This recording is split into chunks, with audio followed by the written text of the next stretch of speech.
자, 여러분 안녕하세요. 계약법 2 제9주 수업 시작하도록 하겠습니다.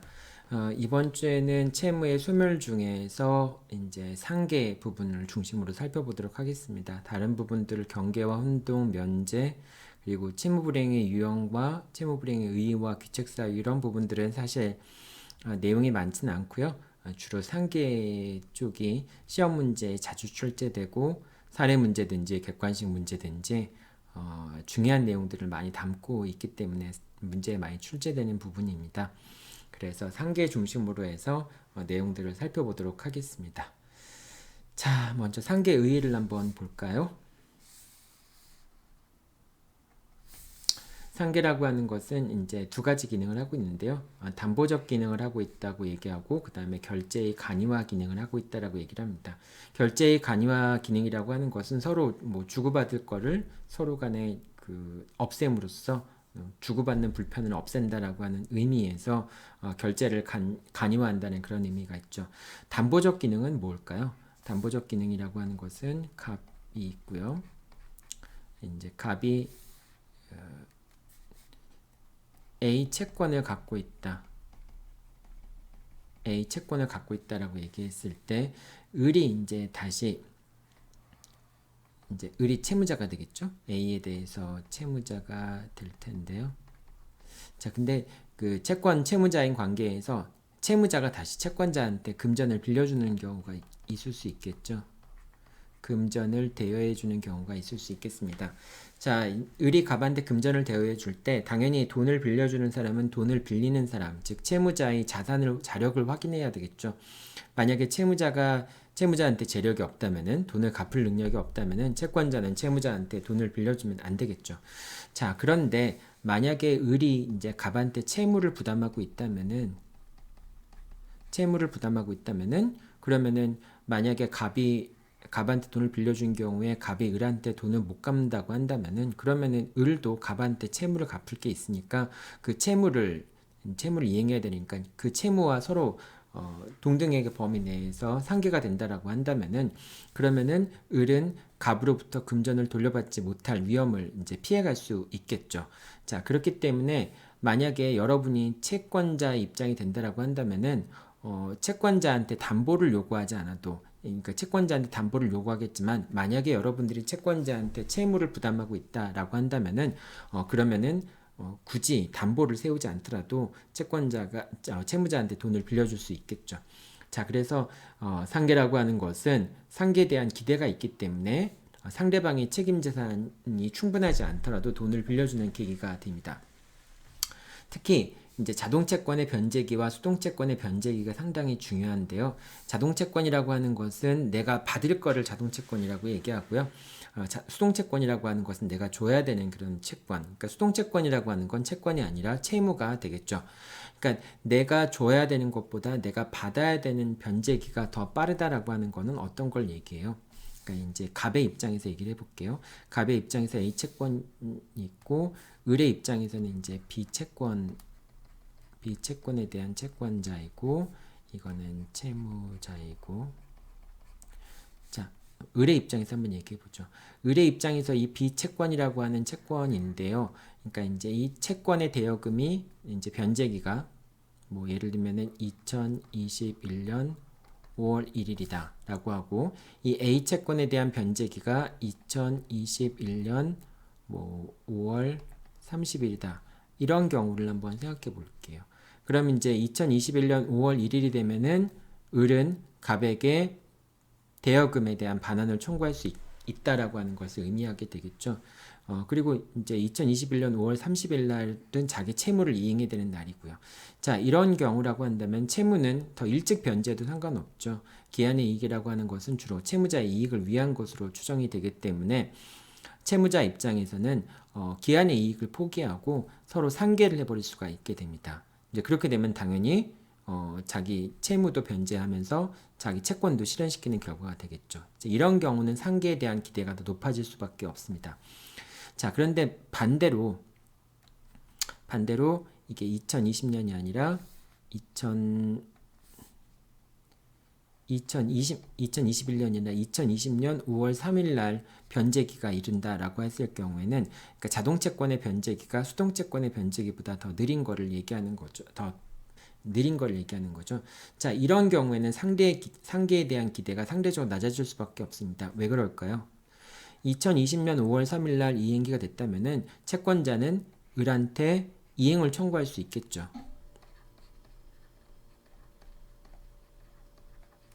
이행을 청구하는데 을이 상계양변을 할 수는 없습니다. 왜냐하면 상계가 되기 위해서는 서로 양 채무 간의 변제기가 도달해서 상계 적상 상태에 놓여야 되는데 지금 을이 갑에 대해서 갖고 있는 채권은 2021년 5월 1일 날 변제기가 도래하기 때문에 아직 변제기가 도래하지 않았기 때문에 갑이 을한테 이행을 청구하는 경우에는 을이 상계양변을 할 수 없고요. 갑의 이행 청구에 대해서 채무를 이행해야 되는 그런 결과가 발생을 하게 되는 것이죠. 자, 그러니까 수동채권의 변제기가 더 빠르다라고 한다면은 상계에 대한 기대감은 더 낮아질 수밖에 없습니다. 만약 다행히 갑이 이제 계속 이행이 지체되고 있는 상황에서 1년 정도의 기간이 지나서 2021년 5월 1일 날이 도달하게 되면은 그러면 이제 자동채권의 변제기도 도달한 거니까 을이 그때 가서는 상계할 수 있겠죠. 자, 그런데 이 2021년 5월 1일이 도달하기 전에 이제 갑이 이행을 청구해 버리고 강제 집행해 버린다라고 한다면은 을은 상계할 수가 없게 되는 것이 되겠죠. 따라서 상계에 대한 기대라고 하는 것은 변제기와 밀접하게 연관이 돼 있습니다. 그래서 자동채권의 변제기가 수동채권의 변제기보다 빠르다, 같거나 더 빠르다라고 한다면은 당연히 상계에 대한 기대감이 높아질 수밖에 없고요. 반대로 자동채권의 변제기가 수동채권의 변제기보다 더 늦다면은 그만큼 상계에 대한 기대가 낮아질 수밖에 없겠죠. 그래서 이거는 나중에 여러분들 뒤에 가서 지급금지된 경우에 변제기를 비교하는 거 있잖아요. 그 변제기 비교하는 것과 밀접하게 또 연관이 돼 있습니다. 어쨌든 상계라고 하는 것은 채권자가 돈을 빌려줄 때 채무자의 책임 재산에 대한 그 고려가 조금 줄어든 상태에서 돈을 빌려줄 수 있다. 이렇게 이제 생각하면 될 것 같습니다. 즉 채권에 대한 담보적 기능을 하고 있다라고 생각하면 됩니다. 상계와 공제도 구분할 필요가 있는데요. 여러분들이 공제에 대한 법리는 임대차 부분, 아직은 이제 임대차 부분을 공부했는지 모르겠지만은 임대차 부분에서 가장 이제 볼 수 있는 것이죠. 그래서 임대차 같은 경우에는 임대차 보증금은 이제 임차인이 임대차가 종료한 다음에 임차 목적물을 반환할 때까지 임차인이 부담하는 모든 채무가 임대차 보증금에서 공제가 되죠. 그런데 그 임대차 보증금에서 연체 차임이라든지 또는 이제 임대차 종료 후에 부당이득 반환 의무가 있는 것이 이제 부당이득금이 임대차 보증금에서 공제가 되는데 이 경우에는 별도로 공제에 대한 의사표시가 없더라도 당연히 공제가 됩니다. 자, 그런데 상계 같은 경우에는 상계권이라고 하는 것은 상계할 수 있는 그런 형성권을 얘기하는 것이고요. 상계 의사표시를 해야지만, 즉 상계 의사표시를 형성권이라고 하는 상계권을 행사해야지만 그래야지만 상계 효과가 발생한다라고 하는 점에서 상계와 공제의 법리는 두 개는 구분을 해야 된다라고 하는 점 여러분들 잘 기억해 두세요. 자, 그 다음에 좀 지우고요. 상계 요건들 한번 살펴보도록 하겠습니다. 다 지워야 되겠네요. 상계 요건이라고 하는 건 동종의 목적을 갖고 있는 채권, 종료물도 가능하고요. 채권자와 채무자가, 그러니까 그런 경우에 이제 그 동종의 목적을 갖고 있는 채권을 부담하는 경우에 양 당사자가 서로에 대해서 그런 경우에 상계가 될 수 있습니다. 따라서 채권자와 채무자가 다른 경우에는 상계를 할 수 없습니다. 이제 몇 가지 이제 예를 얘기를 했는데요. 이제 갑과 을이 편의상 갑이 갖고 있는 거는 A 채권이라고 얘기를 할게요. 그 다음에 을이 갖고 있는 거는 B 채권이라고 얘기를 해보겠습니다.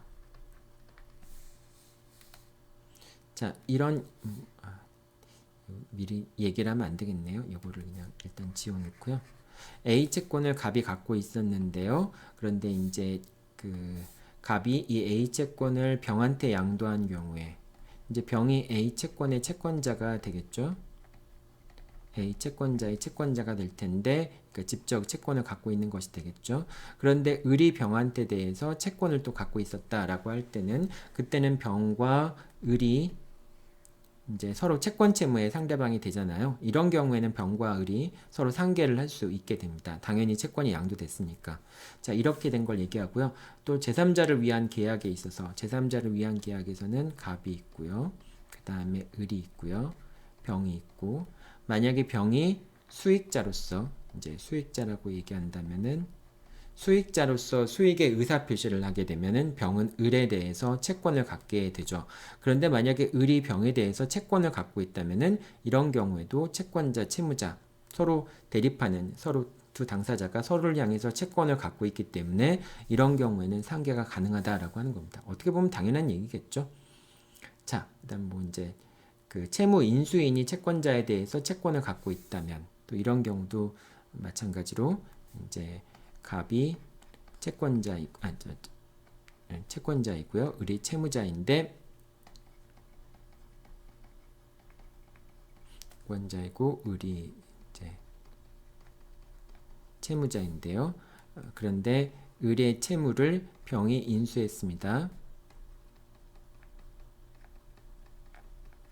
자, 병이 인수했으면은 이제 갑은 인수인에 대해서 이건 이제 면책적이 됐든 병존적이 됐든 채무 인수를 얘기하는 겁니다. 그럼 갑은 병에 대해서 채권을 갖고 있겠죠. 그런데 마침 인수인이 갑에 대해서 채권을 갖고 있다면 이런 경우도 갑과 병은 서로 이제 상계되는 채권의 채권자가 되니까 이런 경우에도 갑과 병은 상계가 가능합니다. 자, 그런데 이제 가장 많이 나오는 것 중에 하나가 요거는 안 된다라고 하는 거예요. 어떤 거냐면은 갑이 이렇게 있고요. 그다음에 이제 을이 있는데 을이 X에 대해서 이 목적물에 관해서 발생한 금액에 대해서 채권자, 이 목적물과 관련성이 있는 그 채권에 대한 채권자이고요. 그 갑이 채무자입니다. 자, 이렇게 되면 이제 을은 이 X란 물건에 대해서 유치권을 행사할 수 있게 되죠. 유치권을 행사하게 되면 이제 이 X의 소유자가 되겠죠. 갑은 X의 소유자가 되고 을은 X 목적물을 점유하고 있는 이제 점유자인 경우에 이 목적물에 대해서 발생한 채권에 대해서 을은 유치권을 행사할 수 있게 됩니다. 자, 유치권을 행사할 수 있게 되고 유치권은 물권이기 때문에 제3자한테도 주장할 수 있게 되겠죠. 그래서 만약에 갑이 X라는 물건을 병한테 넘겼을 경우에 그럼 이제 병이 X의 소유자가 되겠죠. 자, X의 소유자인 병이 을에게 목적물의 반환을 청구하는 경우에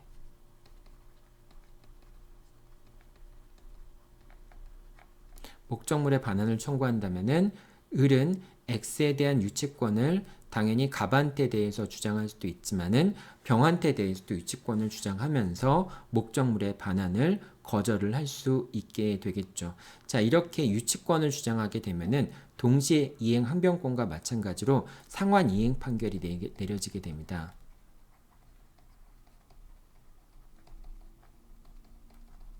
상환 이행 판결이 내려지는데 어떤 판결이 내려지냐면은 이제 병이 을에게 X에 대한 반환을 청구했을 때 법원에서는 을은 갑으로부터 얼마를 지급받음과 동시에 을은 병에게 X를 반환하라. 이런 식의 판결이 내려지게 됩니다. 이건 동시행의 판결과 동일한 형태의 판결인 거죠. 자, 그래서 이렇게 상환 이행 판결이 내려집니다. 자, 그런데 마침 병이 을에 대해서 채권을 갖고 있었을 때 을의 입장에서는 X를 빨리 돌려받기 위해서 야, 네가 이제 을이 갑에 대해서 받을 금액하고 내가 을한테 갖고 있는 그런 채권액하고를 서로 상계한다라고 하는 주장을 펼쳐볼 수 있겠죠. 자, 그런데 지금 이 을이 이 목적물에 대해서 갖고 있는 A 채권이라고 하는 것은 채권자가 을이고 채무자가 갑인 것이고요. 이 병이 갖고 있는 채권은 채권자가 병이고 채무자가 을인 것이죠. 즉 채권 채무자가 일치를 하지 않죠. 그래서 이런 경우에는 병이 상계를 할 수 없다라고 하는 겁니다. 다른 사람 제3자가 변제하는 것은 허용이 되잖아요. 이해관계 있는 제3자 같은 경우에는 채무자 의사에 반해서도 변제할 수 있잖아요.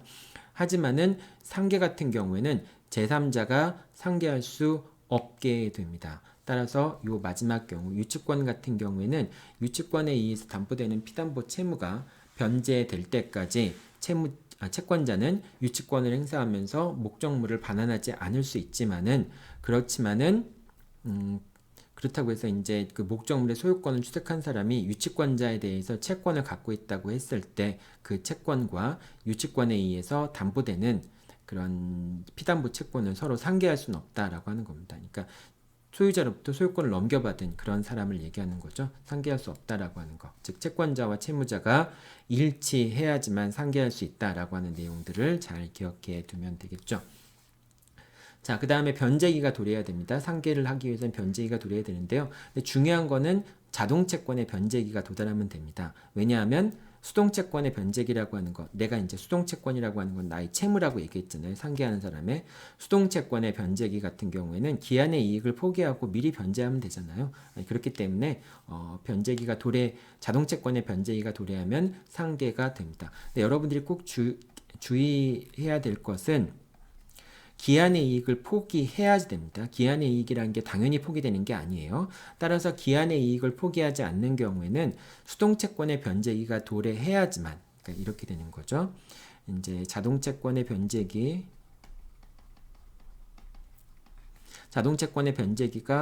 4월 10일 날이었고요. 수동채권의 변제기라고 하는 건 채무의 변제기가 되는 거죠. 4월 30일 날이라고 얘기한다면은 상계 적상 상태는 언제 있을까요? 상계 적상 상태는 4월 30일 날 상계 적상 상태가 되겠죠. 그러니까 수동채권의 변제기도 도래한 때 4월 30일 날이 상계 적상 상태가 되겠죠. 상계 적상이 되겠죠. 자, 그런데 만약에 4월 10일 날 이제 그 상계하고자 하는 사람이 수동채권의 기한의 이익 포기하게 되면 기한의 이익을 포기하게 되면은 4월 11일 날 기한의 이익을 포기하게 되면은 그러면 수동채권의 변제기도 도래하는 거니까 이때는 4월 10일 날 상계 적상 상태에 놓이게 된다라고 하는 겁니다. 그래서 변제기가 도래했다라고 하는 여부도 여러분들이 이렇게 잘 알고 있어야 됩니다. 그러니까 원칙적으로 4월 30일 날 수동채권의 변제기가 도래했을 때 상계 적상 상태에 놓이게 되는데 그 전이라도 채권자가 즉 상계하는 사람이 수동채권의 기한의 이익을 포기하게 되는 경우에는 그럼 기한의 이익을 포기하는 시점에서 4월 10일 날 시점에서 뭐 그 이유라도 상관은 없죠. 그 시점에서 결과적으로 상계 적상 상태에 이른다라고 생각하면 됩니다. 그리고 상계라고 하는 것은 이제 상계권이 이렇게 이제 이런 요건이 갖춰지게 되면 상계권이 발생하는 것이고요. 상계권이 발생한다고 해서 당연히 상계되는 것은 아니고 상계 의사 표시를 해야지만 비로소 상계 효력이 발생해서 채권 채무가 소멸하게 되겠죠. 자, 이렇게 되고요. 상계 제한 부분들을 한번 살펴보도록 하죠. 제일 어려운 게 이제 이 상계 제한 부분입니다. 상계 제한 부분은 특히 이제 그 두 가지 채권 채무가 있잖아요. 그러니까 자동채권과 수동채권이 있기 때문에 더 헷갈리기 쉽죠. 여러분들 자동채권과 수동채권의 구분 이거 그냥 말로만 들어서는 잘 안 됩니다. 그러니까 여러분들이 직접 문제를 풀어보고 또 사례들을 보면서 자동채권과 수동채권에 관한 내용들을 계속 반복해서 여러분들이 살펴봐야지만 이게 이제 문제를 풀 때 당황하지 않을 수 있습니다.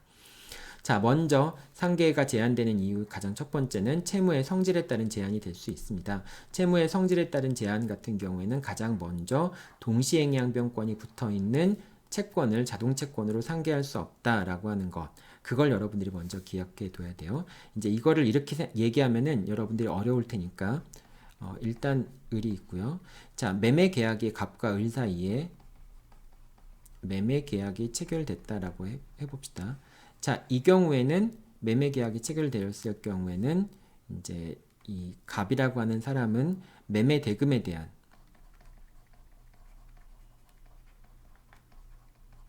매매 대금에 대한 채권자가 되겠죠. 자, 그런데 을이 이제 마침 갑에 대해서 대여금 채권을 갖고 있는 경우, 대여금 채권을 갖고 있는 경우가 되겠죠. 자, 그럼 매매대금 채권을 갖고 있고요. 이 매매대금 채권은 갑의 입장에서는 자동채권이고요. 을의 입장에서는 이제 매매대금 채권이라고 하는 건 수동채권이 되겠죠. 자, 근데 대여금 채권이라고 하는 것은 또 을의 입장에서는 자동채권이 되겠지만 갑의 입장에서는 수동채권이 되겠죠. 자, 이렇게 됐을 때 지금 동시행위 항변권이 붙어 있는 채권은 어떤 거예요? 이 매매대금 채권이 동시행위 항변권이 붙어 있죠. 자, 이 매매대금 채권이라고 하는 것은 갑의 입장에서는 자동채권인 것이고요. 을의 입장에서는 수동채권인 것이죠. 자, 근데 상계가 안 되는 것은 매매대금 채권을 자동채권으로 해서 상계한다는 게 안 된다는 겁니다. 자, 그 얘기는 무슨 얘기예요? 이 매매대금 채권과 대여금 채권을 상계할 때 매도인은 상계할 수 없지만은 매수인은 상계할 수 있다라고 하는 것을 의미하게 됩니다. 왜 그러냐? 지금 갑은 을한테 소유권 이전 등기 의무를 부담하잖아요. 을은 갑한테 매매대금을 지급해야 될 의무를 부담하고요. 그런데 을 같은 경우에는 갑이 매매대금을 지급하지 않는다고 하더라도 그러면 이제 갑에게 이제 갑이 소유권 이전 등기를 해주지 않는다 할지라도 자기는 매매대금을 지급하지 않겠다라고 하는 동시행위 항변을 할 수 있죠.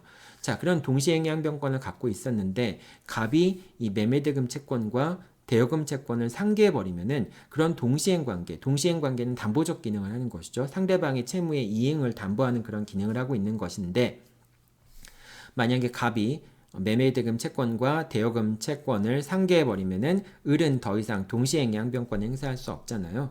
그렇기 때문에 동시행위 항변권이 붙어있는 자동채권, 이 매매대금 채권을 자동채권으로 해서 갑은 상계할 수 없다라고 하는 겁니다. 그 반대는 뭘까요? 그렇다면은 매매대금 채권을 수동채권으로 해서 상계하는 것은 허용된다라고 하는 것이죠. 즉 을의 입장에서 자신의 동시행위 항변권을 포기하면서 매매대금 채권과 대여금 채권을 상계하는 것은 허용된다라고 하는 것을 의미하는 것입니다. 그래서 요거 여러분들 이 그림을 그려가면서 여러분들 기억해 둬야 돼요. 이거 그냥 이렇게 말로만 기억하면은 동시행위 항변권이 붙어 있는 채권을 자동채권으로 해서 상계할 수 없다 이렇게만 붙게 되면은 그게 자동채권이었나 수동채권이었나 나중에 헷갈릴 수 있습니다. 그래서 이거를 이제 그림으로 그려놓고 이 매매대금 채권이 매도인의 입장에서는 자동채권이고 매도인 같은 경우에는 매도인이 상계를 해버린다고 한다면은 매수인의 매매대금 채권에 대한 동시행위 항변권이 매매대금에 대한 동시행위 항변권이 상실되기 때문에 이제 갑은 상계할 수 없게 되는 것이고요. 다만 매수인은 자신의 동시행위 항변권을 스스로 포기할 수 있기 때문에 매수인은 상계할 수 있다. 즉 동시행위 항변권이 붙은 채권을 수동채권으로 해서는 상계할 수 있다라고 하는 그런 결론에 이르게 되겠죠. 자, 두 번째 상계의 제한인데요. 두 번째 상계의 제한은 당사자의 의사표시에 의한 제한이 있습니다. 즉 당사자가 상계하지 않는다라고 하는 약정을 하는 경우가 있겠죠. 자, 다만 이 경우에는 선의의 제3자에게 즉 상계 제한에 대한 약정이 있는 것을 몰랐던 선의의 제3자에게 상계 금지에 대한 그런 특약을 대항할 수는 없게 됩니다. 자, 세 번째, 고의의 불법행위로 인한 채권. 자, 고의의 불법행위로 인한 채권을 수동채권으로 해서 상계하는 것은 허용되지 않습니다. 자, 이거는 또 반대로 얘기한다면은 고의의 불법행위에 의한 채권을 자동채권에 의한 채권으로 상계하는 것은 가능하다라고 하는 것을 의미하겠죠. 이것도 한번 그림으로 볼게요. 자, 갑이라는 사람이 있고요. 그 다음에 을이라는 사람이 있습니다. 근데 이제 갑이라는 사람이 가해자예요. 그리고 을이 피해자입니다.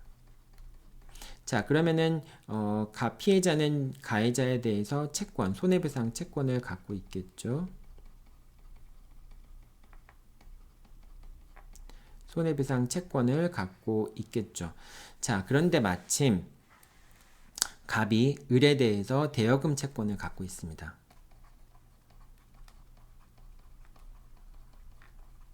대여금 채권을 갖고 있는 경우가 있을 수 있겠죠. 자, 근데 이 갑이라는 사람이 고의에 의한 불법행위예요.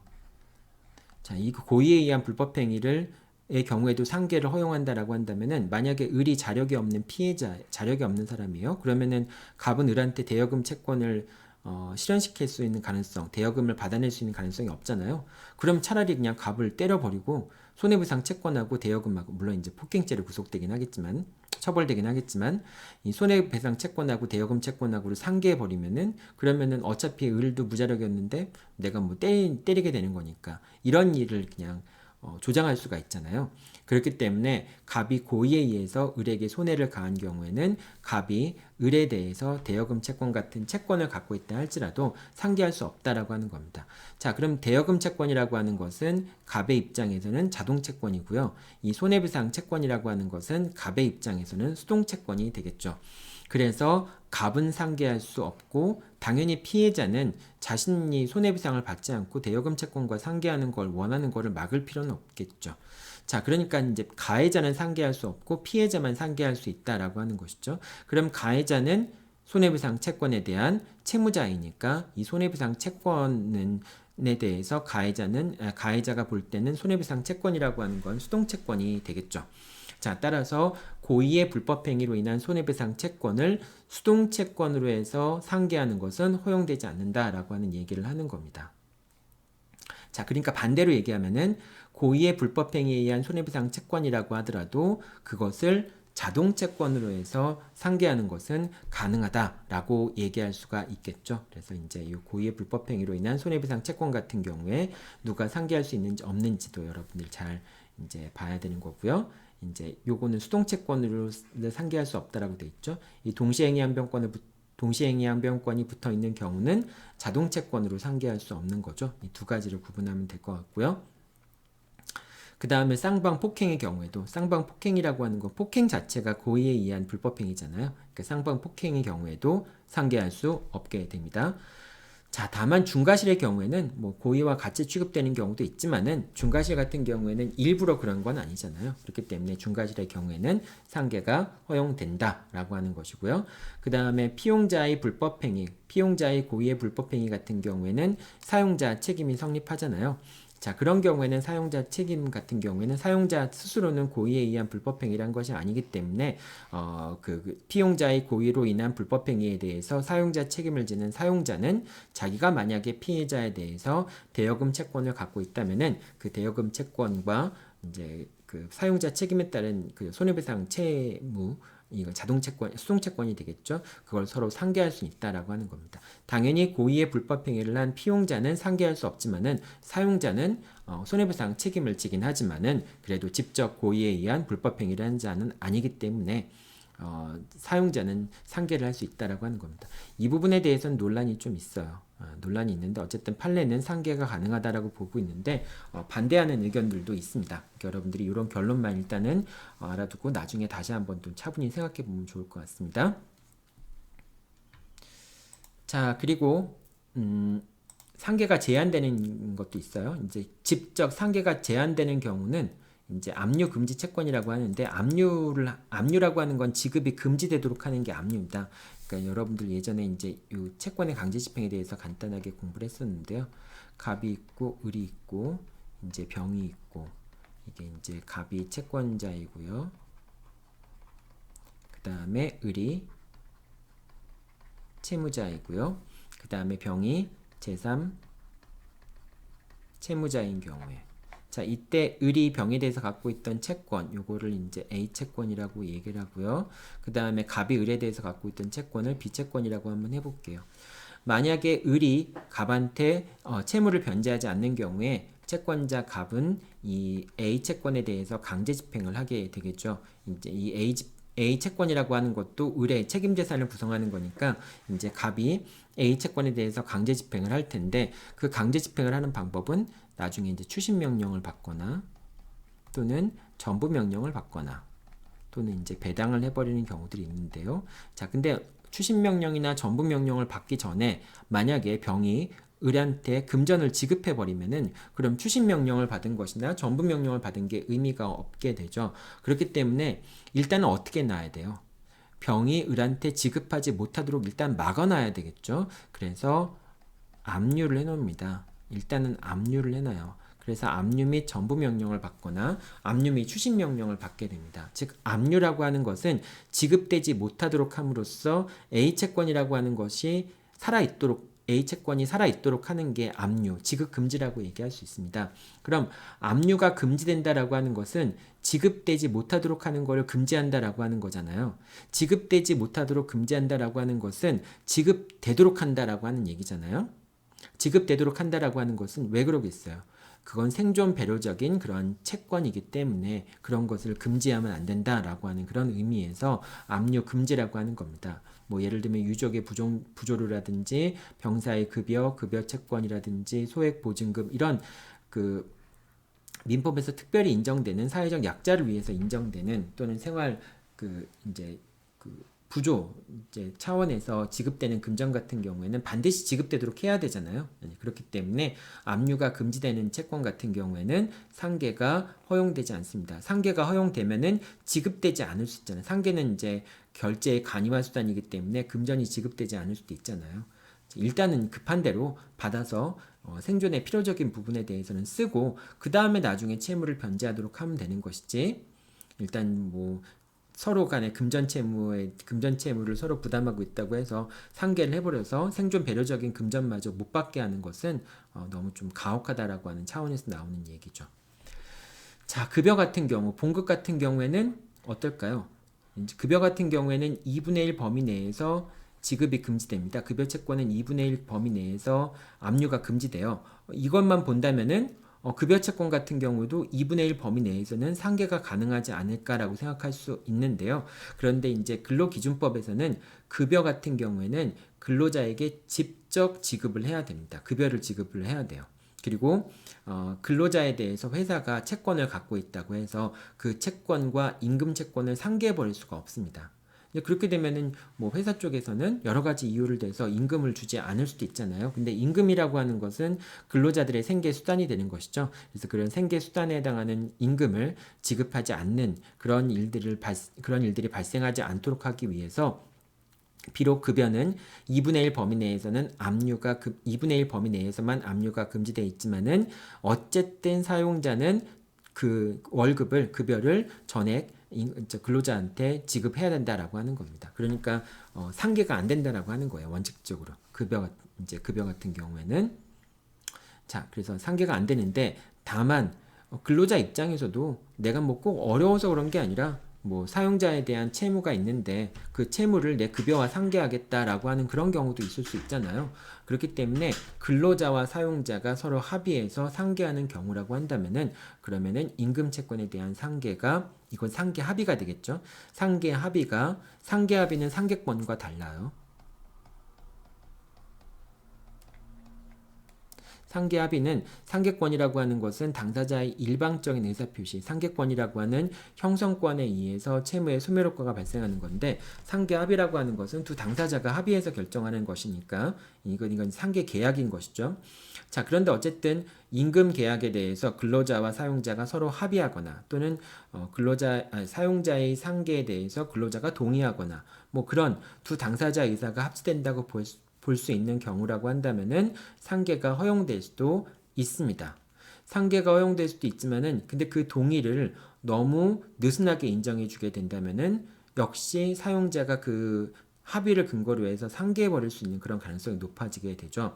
그렇기 때문에 판례는 근로자와 사용자 사이에 합의가 있는 경우에는 상계가 가능하다라고 하는 점을 인정하면서도 그 동의에 대해서 상당히 엄격한 그 잣대를 대고 있어요. 그래서 어떤 경우를 대고 있냐면은 그 그러니까 엄격한 잣대를 대고 있다라고 하는 게 이걸 의미하는 겁니다.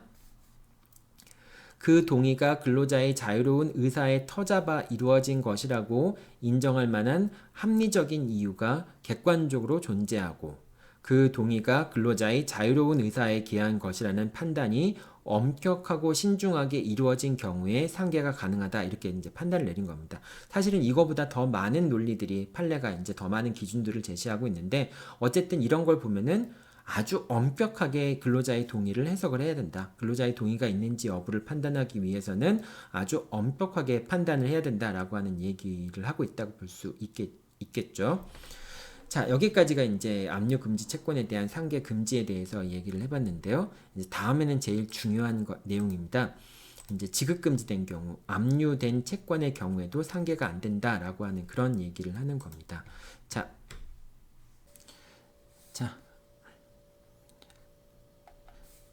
아까처럼 다시 한번 그림을 한번 그려볼게요.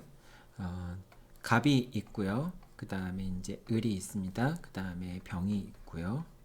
그리고 갑은 을에 대해서 채권을 갖고 있고요. 을은 병에 대해서 채권을 갖고 있습니다. 을이 병에 대해서 갖고 있는 채권을 A 채권이라고 부르고요. 그 다음에 B가 을에 대해서 갖고 있는 채권을 B 채권이라고 부를게요. 자, 이런 경우에 이제 을이 갑한테 채무를 이행하지 않는다라고 한다면은 그럼 갑은 이제 을이 갖고 있는 책임 재산인 A 채권에 대해서 강제 집행을 하게 되겠죠. 이제 갑이 A 채권에 대해서 강제 집행을 하는 방법은 첫 번째 압류 및 추심 명령을 받는 방법이 있고요. 그 다음에 또는 압류 및 전부 명령을 받는 그런 경우가 있을 수 있겠죠. 자, 그런데 이제 그러니까 갑이 을이 병에 대해서 A 채권을 갖고 있는데 경우에 따라서는 병도 을에 대해서 채권을 갖고 있는 경우가 있겠죠.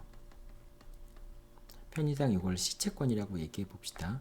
자, 그러면은 병은 채권자 갑의 개입이 없다면은 이 A 채권과 시채권을 상계한다라고 하는 시채권을 상계한다라고 하는 상계항변을 할 수도 있었겠죠. 자, 그러니까 아까도 얘기했지만은 상계에 대한 기대라고 하는 거, 이제 채권을 갖고 있다라고 하는 것은 상계에 대한 기대가 있게 되면은 이제 병이 을한테 돈을 빌려주는데 상계를 기대를 하면서 돈을 빌려줄 수 있게 되는 것이 되겠죠. 자, 그런데 만약에 이제 그 병이 상계를 해버리면 A 채권이 사라져 버리는 거잖아요. 그러면 갑이 강제 집행을 하는 것이 의미가 없어지게 되는 거죠. 그렇다고 해서 병이 상계를 하지 못하도록 한다면은 병이 시채권을 취득할 때는 상계에 대한 기대를 갖고 시채권을 취득했는데 상계를 못하기 때문에 그 병의 그 상계에 대한 기대가 사라지게 되는 것이죠. 그렇기 때문에 어떤 경우에는 허용할 건지 말 건지 여부를 고려를 해줘야 되겠죠. 자, 일단은 세 가지 경우를 여러분들이 반드시 나눠봐야 됩니다. 첫 번째는 압류 시점이 중요한 거죠. 이제 지급금지 되기 전까지. 그 지급금지 된 다음부터는 이제 그 지급이 안 되는 거니까 압류 시점이 중요한데요. 묶어놓는 시점이 중요한 겁니다. 만약에 그 전에 가압류가 돼 있다면은 가압류 시점이 사실 이제 그 순서상으로는 가압류 시점으로 소급하게 되는 거니까 그러니까 이제 가압류 시점을 기준으로 판단하면 되겠죠. 어쨌든 압류든 가압류든 지급금지된 경우를 그걸 기점으로 해서요. 만약에 압류 이전에 A 채권과 C 채권이 상계 적상 상태에 있었다면 즉 압류되기 전에 이미 A 채권과 C 채권의 변제기가 도래해 있다면은 이러면은 압류와 상관없이 언제든지 상계가 가능합니다.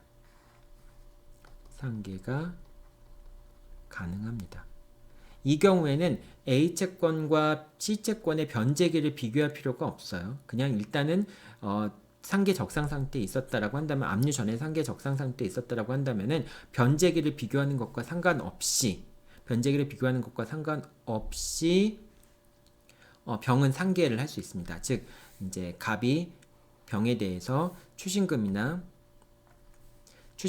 전부금을 청구할 때 병은 을에 대해서 시채권을 갖고 있음을 이유로 해서 상계항변을 할 수 있게 됩니다. 이게 첫 번째 거예요. 첫째, 그 지급금지 되기 전에 상계 적상 상태에 있는 경우에는 변제기와 상관없이 상계가 가능하다라고 하는 거. 둘째, 지급금지 되기 전에 자동채권을 취득한 경우. 두 번째는 압류 전에 시채권을 취득을 했습니다. 자, 그런데 압류 전에 시채권을 취득을 했는데 아직 압류 전에 상계 적상 상태에 이르지는 않은 거예요. 상계 적상 상태에 이르지 않았다라고 하는 것은 결국 시채권의 변제기가 도래하지 않았다는 걸 얘기하겠죠. 자, 이 경우에는 어떤 판단을 하냐면은 자동채권의 변제기와 수동채권의 변제기를 비교를 합니다. 즉 자동채권이라고 한다면은 C채권이 되겠죠. 그 다음에 수동채권이라고 한다면 A채권이 되겠죠. A채권과 C채권의 변제기를 비교를 해보게 됩니다. 그래서 변제기를 비교해서 A채권의 변제기보다 C채권의 변제기가 더 빠르거나 또는 A채권과 C채권의 변제기가 동일하다면은 그 경우에만 상계할 수 있어요. 그런데 자동채권의 변제기가, 즉 C채권의 변제기가 A채권의 변제기보다 더 늦다라고 한다면은 이 경우에는 상계할 수가 없다라고 얘기를 합니다. 자, 그러면 왜 그럴까요? 왜 변제기를 비교해 볼까요? 여러분들 아까 처음에 그 상계에 대한 그 취지를 설명을 할 때 상계라고 하는 건 담보적인 효력이 있다라고 얘기했잖아요. 만약에 C채권의 변제기가 A채권의 변제기보다 더 빠르거나 A채권과 C채권의 변제기가 동일하다고 한다면은 그러면은 병은 언제나 상계할 수 있다라고 하는 기대를 갖고 있었겠죠. 그런데 만약에 C채권의 변제기가 이게 5월 30일 날이고요. 만약에 A채권의 변제기가 5월 1일 날이라고 한다면은 이런 경우에는 병은 상계할 수 없을 수도 있다라고 하는 생각을 갖고서 C채권을 취득을 한 겁니다. 왜냐하면 5월 1일 날, 5월 30일 날이 돼야지만 상계 적상 상태에 놓이게 되는데 5월 1일 날 변제기가 도래하고 바로 을이 강제 집행을 할 수도 있잖아요. 근데 그렇게 되면 병은 상계할 수 있는 기회를 얻지 못하게 되는 거죠. 자, 그렇기 때문에 C채권의 변제기와 A채권의 변제기를 비교해 봤을 때 C채권의 변제기가 A채권의 변제기보다 더 빠른 경우에만 병의 상계 기대감은 높아지게 되고요. 만약에 C채권의 변제기가 A채권의 변제기보다 더 늦다라고 한다면은 병은 상계 못할 수도 있네 라고 생각했을 거라고 하는 겁니다. 그렇기 때문에 두 개의 변제기를 비교해 보는 거예요. 그러니까 압류가 돼 있을 때 만약에 C채권의 변제기가 더 빠르다고 한다면은 병은 상계할 수 있는 기대를 갖고 C채권을 취득한 거니까 그런 거니까 병의 상계에 대한 기대를 더 보호해 줘야 된다라는 차원에서 이제 상계가 가능하다. 그러니까 그 C채권을 갖고 상계할 수 있다라고 하는 것을 갑한테 주장할 수 있다라고 하는 것이고요. 만약에 C채권의 변제가 늦다면은 상계하는 것에 대한 기대감이 그만큼 떨어질 수밖에 없으니까 이 경우에는 갑에 대해서 집행채권자에 대해서 상계를 주장할 수 없고 결과적으로 갑이 A채권을 강제 집행할 수 있다라고 하는 거여서 갑이 더 우선하게 되는 거죠. 자, 이와 같이 갑과 병 중에서 누구를 더 보호할 것인가 라고 하는 것을 결정하는 기준이 되는 것은 자동채권의, 그러니까 병이 제3채무자가 채무자에 대해서 갖고 있는 자동채권의 변제기가 수동채권의 변제기보다 더 빠르거나 최소한 같다라고 하는 걸 기준으로 해서 상계할 수 있냐 없냐를 결정을 하게 되는 겁니다. 자, 따라서 자동채권의 변제기가 수동채권의 변제기보다 늦다면은 당연히 상계가 안 되죠. 그리고 이거는 사후적으로 양 채권의 변제기가 모두가 도래돼서, 그러니까 5월 30일이었고 5월 1일이었던 경우에 5월 30일이 지나면은 A채권과 C채권이 서로 상계 적상 상태에 있게 되잖아요. 상계 적상 상태에 놓인 경우에도 상계할 수 없다라고 하는 겁니다. 그러니까 변제기가 비교해서 자동채권의 변제기가 더 느리다라고 한다면은 나중에 상계 적상 되더라도 안 되는 건 안 되는 거다라고 하는 걸 얘기하는 겁니다. 자, 이렇게 되고요. 세 번째는 C채권 자체가 지급금지 이후에, 즉 압류 이후에 C채권이 발생했다라고 한다면은 그런 경우에는 어떤 경우든지 상계할 수가 없어요. 변제기를 비교하든 뭐 어쨌든 상계할 수가 없습니다. 압류 이후에 채권을 취득한 경우에는. 그래서 일단 여러분들이 문제가 나오면은 요 세 가지 경우를 딱 먼저 판단을 해봐야 돼요. 지금 이 경우는 압류된 것에 대해서 압류 채권자가 추심 채권자라든지 추심금이라든지 전부금을 청구하는 경우에 이게 이제 제3채무자가 채무자에 대해서 갖고 있던 이제 자동채권으로 상계할 수 있는가라는 걸 묻는 경우에는 그 자동채권이라고 하는 것이 압류 전에 발생한 것인가 후에 발생한 것인가를 먼저 비교해봐서 후에 발생한 것이면 당연히 상계는 안 돼요. 전에 발생한 경우에는 일단 전에 발생한 경우는 두 가지를 나눠봐야 되죠. 지급금지되기 전에 상계 적상 상태에 있었는가를 비교해 판단하고요. 만약에 지급금지되기 전에, 즉 압류되기 전에 상계 적상 상태에 있었다면은 그건 무조건 상계가 돼요. 자, 그런데 압류 전에 C채권, 자동채권이 발생하긴 했지만은 아직 압류 전에 상계 적상 상태에 이르지 않았다라고 한다면은 그 경우에는 변제기를 비교해 봐야 됩니다. 그래서 그 자동채권의 변제기가 수동채권의 변제기보다 더 빠르거나 같은 경우에만, 그런 경우에만 상계할 수 있다라고 생각하면 됩니다. 자, 일단 지급금지된 경우에 여기까지 여러분들 기억해 두면 되고요. 자, 그런데 비록 이제 자동 채권이라고 하는 게 나중에 발생한 경우라고 할지라도 그것이 더 이제 자동 채권이 발생하기 위한 그런 그 법률 관계가 압류 전에 존재했기 때문에 당연히 그 자동 채권이 압류 전에 발생한 것으로 볼 수 있는 그런 경우라고 한다면은 상계가 허용되는 경우들이 있습니다. 이게 이제 이 부분이 되게 어려운 설명인데요. 이 부분을 한번 좀 보도록 할게요. 자, 먼저 어떤 경우를 얘기하냐면요. 이 시채권이 어떤 채권인지를 한번 보도록 할게요. 자, 이 시채권은 어떤 채권이냐면은 을과 병이 매매 계약을 했어요. 그래서 을이 시채권을 취득을 했는데 이 시채권은 상계가 되려면은 이제 C라는 채권이 금전 채권이어야 되겠죠. 그러니까 이제 을과 병 사이에 매매 계약이 체결됐는데 이 C가 이제 매매 대금 채권이 되려면은 병이 뭐가 돼야 되겠어요? 병이 매도인이 돼야 되겠죠. 그 다음에 을이 이 시채권이라고 하는 게 잠깐만요. 다시. 자, 일단 이 사안에서 병을 이제 매도인이라고 하고요. 그 다음에 을을 매도인이라고 하고 병을 매수인이라고 한번 해볼게요. 자, 그리고 이제 매도인은 매수인에게 X라는 걸 인도해야 될 의무가 있는 경우가 있을 수 있겠죠. 자, 그런데 당연히 이제 매수인은 매도인한테 매매대금을 지급해야 되겠죠. 매매대금을 지급해야 되겠죠.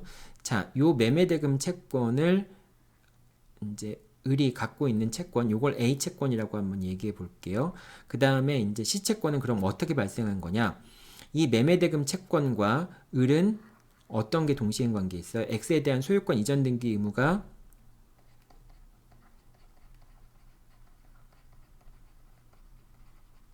소유권 이전 등기 의무와 이 A 채권, 매매대금을 지급해야 될 의무가 동시행 관계에 있는 것이죠.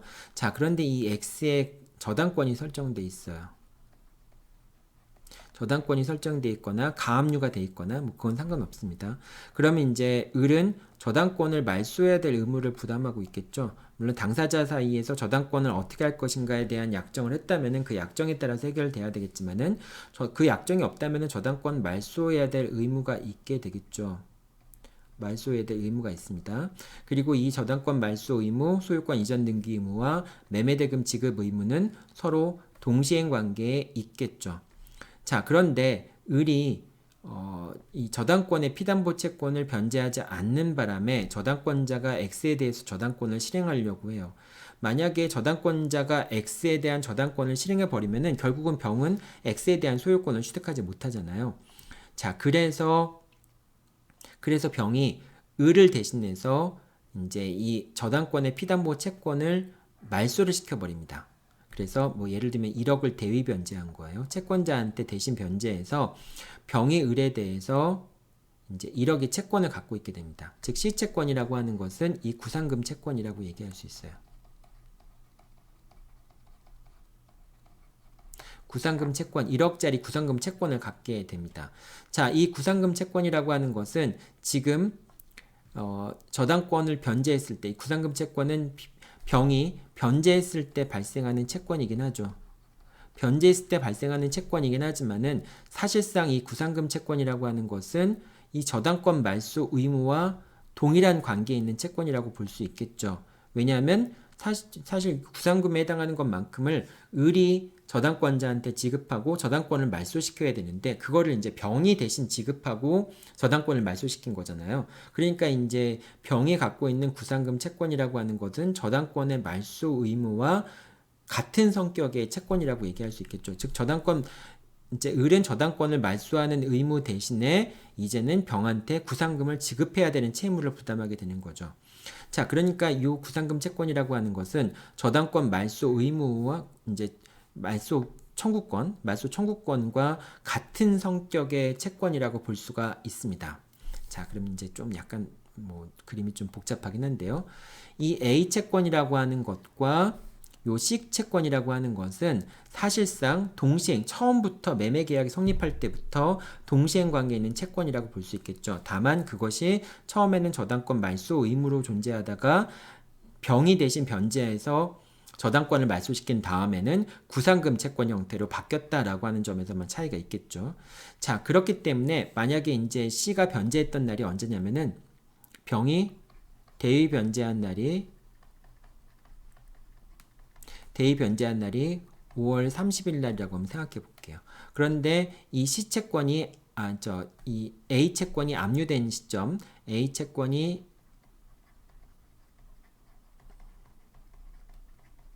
압류된 시점이 5월 1일 날이라고 한번 생각해 볼게요. 자, 그러면 이 C채권, 구상금 채권이라고 하는 C채권이 발생한 시점은 어떤 시점이에요? 5월 30일 날 발생을 하죠. C채권이 발생을 하겠죠. 자, 그런데 A채권이 압류된 시점은 그 전인 5월 1일 날이죠. 자, 그러면 이 A채권과 C채권을 상계할 수 있느냐라고 할 때는 지금 아까 어떤 걸 보라고 했어요? 지급금지 이후에 자동채권을 취득한 경우에는 상계할 수 없다라고 돼 있죠. 그러면은 지금 C채권이라고 하는 것은 5월 30일 날 발생했으니까 지급금지된 이후에 발생한 채권이니까 상계할 수 없지 않나라고 하는 생각을 할 수 있겠죠. 그런데 이제 이 갑과 을이 매매 계약을 체결한 시점이 언제냐면은 뭐 예를 들면 4월 1일 날 매매 계약을 체결했다고 보죠. 그런데 이미 4월 1일 날 병은 을에 대해서 매매 대금을 부담하고 있었지만은 그 시점에 이미 을은 저당권 말소 의무를 부담하고 있었던 것이죠. 저당권이 설정돼 있다면은 그러면 그 저당권 말소 의무를 부담하고 있다면은 그 저당권을 대신 병이 피담보 채권을 변제하고 저당권을 말소했으면 그 구상금 채권이라고 하는 것은 사실상 저당권 말소 의무가 구상금 채권으로 바뀐 거잖아요. 그러니까 압류 이전에 이미 구상금 채권이 존재하는 것과 마찬가지인, 물론 이제 그 구상금 채권이라는 형식이 아니라 저당권 말소 의무라는 형식, 저당권 말소라고 하는 형식이 되긴 하겠지만은 어쨌든 압류 전부터 구상금 채권은 존재하는 것이다 라고 봐도 상관없다라고 하는 것이죠. 따라서 이런 경우라고 한다면은 어차피 병의 입장에서는 내가 그 C채권을 이제 구상금 채권을 취득한다 할지라도 병이 을한테 매매대금을 지급해야 될 게 있잖아요. 그러니까 내가 구상금을 못 받더라도 나도 매매대금 지급하지 않으면 되지 라고 하는 동시행에 대한 기대 또는 상계에 대한 기대가 있었겠죠. 병의 입장에서는.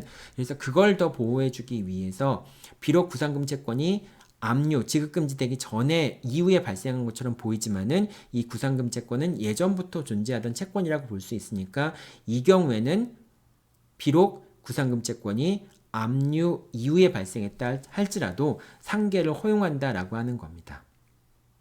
자, 요거 이제 그 여러분들 요거 이제 이게 이 설명이거든요. 이것도 항상 이제 여러분들 세 가지 경우를 이제 분류해서 여러분들이 봐야 되겠죠. 즉 이제 A 채권이 압류되기 전에 구상금 채권이 발생했고 상계 적상 상태에 있었거나 뭐 그런 경우는 당연히 상계할 수 있고요.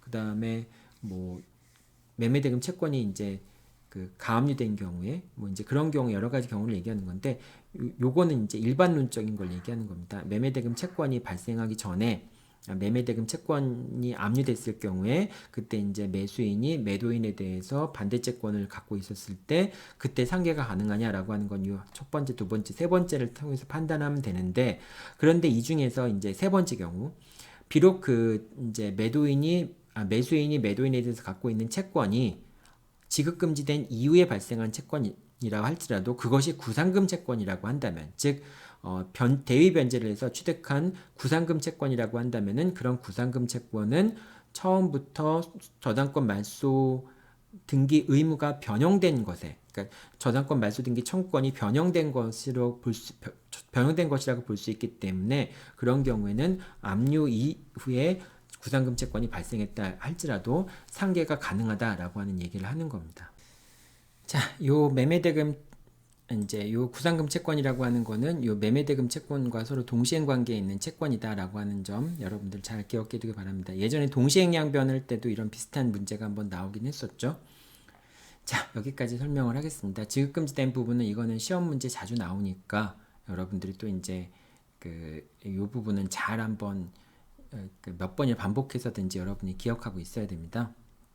문제에서 보게 되면 되게 헷갈려요. 쉽지가 않죠. 자, 그 다음에 다른 내용들 볼게요. 상계의 효력인데요. 상계 같은 경우에는 상계 적상 상태에 있던 시점부터 채무가 소멸합니다. 여러분들 아까 기한의 이익이 있는 경우에 기한의 이익을 포기하고 상계 적상 상태를 만들 수 있다라고 얘기했잖아요. 그런데 이제 기한의 이익을 포기하지 않는 경우에는 결국은 수동채권과 자동채권의 변제기가 모두 도달해야 그래야지만 상계 적상 상태에 놓이게 됩니다. 자, 그 다음에 소멸시효와 상계인데요. 이제 소멸시효가 완성되기 전에 상계 적상 상태에 있었다면은 그러면은 비록 소멸시효 이제 그 완성됐다 할지라도 상계하는 것이 가능하다라고 하는 겁니다. 자, 그리고 이제 상계와 관련된 쟁점이 있는데요. 이 부분은 상당히 좀 어려워요. 그래서 여러분들 이제 어려울 수 있어서 여러분이 아직 채권 양도 같은 부분들은 안 배웠을 가능성이 있어서요. 그래서 그냥 참고로만 여러분들을 했습니다. 참고로만 됐으니까 여러분이 이 부분은 시험에 출제하지 않도록 할게요. 그러니까 시험에 출제하지 않도록 할 테니까 요거는 어쨌든 채권 양도하고 이 부분에 관련돼서는 질권과 전세권 저당권 같은 경우에는 시험에 출제하지 않도록 하겠습니다. 그러니까 여러분들이 이 부분은 너무 지금 어렵게 듣지 말고요. 채권 양도 같은 경우에는 요거는 이제 채권 양도 부분은 여러분들 계약법 2에서 공부하게 되잖아요. 그러니까 이 부분은 알고 있어야 되고요. 하지만 이제 질권과 전세권 저당권 같은 경우는 물권을 공부해야 되니까 그때 이제 여러분들이 공부하면서 배우면 되는데요. 이제 상계와 관련된 쟁점들이 있다는 정도만 여러분들한테 이야기해 주는 겁니다. 어쨌든 내가 지금 얘기하니까 이 상계하고 질권과 전세권 그 다음에 채권 양도와 상계 이 부분은 여러분들 요것만 이제 전세권 저당권과 전세권이 질권이 설정된 채권의 상계 이 부분만 요거는 시험에서 제외할게요. 물권법 범위니까 요거는 제외하고 채권 양도와 상계는 여러분 당연히 공부해야 되겠죠. 지금 1학기 때 공부 범위에 포함되는 거니까 이제 요것만 이제 물권법 부분만 이제 2학기 때 공부 범위니까 요번엔 시험 문제 출제하지 않도록 하겠습니다. 그런 차원에서 좀 어려운 내용이니까 여러분이 지금 당장 이해하지 못해도 2학기 때 이제 물권법을 공부하면서 이 내용을 공부할 때 상계와 관련돼 있는 부분들의 쟁점을 살펴보기 바랍니다. 자, 일단은 여러분들이 지금 이해할 수 있는 학생들은 이해하면 좋고요. 이해할 수 없는 학생들은 이 부분에 대한 설명은 건너뛰어도 상관없습니다. 일단은 내가 관련된 쟁점이기 때문에 설명은 할게요. 자, 이겁니다. 이제 갑이 채권자이고요. 그 다음에 을이 채무자입니다. 그 다음에 갑이 채권자이고요. 그 다음에 병이 제3채무자 자이고요. 자, 을이 병에 대해서 A 채권을 갖고 있고요. 그 다음에 갑이 을에 대해서 이제 B 채권을 갖고 있습니다. 근데 갑이 을한테 B 채권에 대한 담보를 요구하자 을은 자신이 갖고 있던 유일한 재산인 A 채권에 대해서 이 A 채권을 갑한테 질권을 설정해 줍니다. 질권을 설정해 주게 되면은 갑은 A 채권에 대해서 질권을 갖게 됩니다. 질권을 갖게 되면 어떻게 되느냐? 채권 질권자는 나중에 을이 비채무를 변제하지 않으면은 직접 병한테 이행을 청구할 수도 있어요. 그래서 이행을 청구해서 자기 채권의 만족을 얻을 수도 있습니다. 자, 이렇게 되는 건데요. 자, 이렇게 이제 채권 질권이 있는 경우에 만약에 병이 을에 대해서 채권을 갖고 있다면은 채권을 갖고 있을 때 갑이 병에 대해서 채권 질권자로서 직접 이행을 청구하는 경우에 병은 나는 을에 대해서 채권을 갖고 있기 때문에 그 채권과 상계하겠다라고 하는 주장을 갑한테 할 수 있는가 여부가 문제가 됩니다. 자, 그래서 질권 이제 요까지는 일단 다시 한번 뒤에 설명을 하고요. 여기에 대해서만 채무자는 채권 양도의 경우와 마찬가지로 채권 질권 설정 이전에 채권자에 대해서 반대 채권을 갖고 있었다면 채권 질권자에게 상계 주장하는 게 가능하다. 요거는 이제 요 용어 자체를 좀 바꿔야 되겠네요. 채무자라고 바꾸고요. 이거는 채권자인데 이제 채권자가 될 테고요.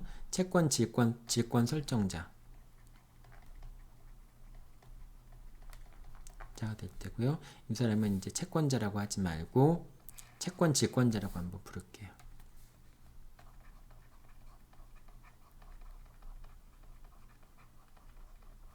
채권 질권자라고 부르겠습니다.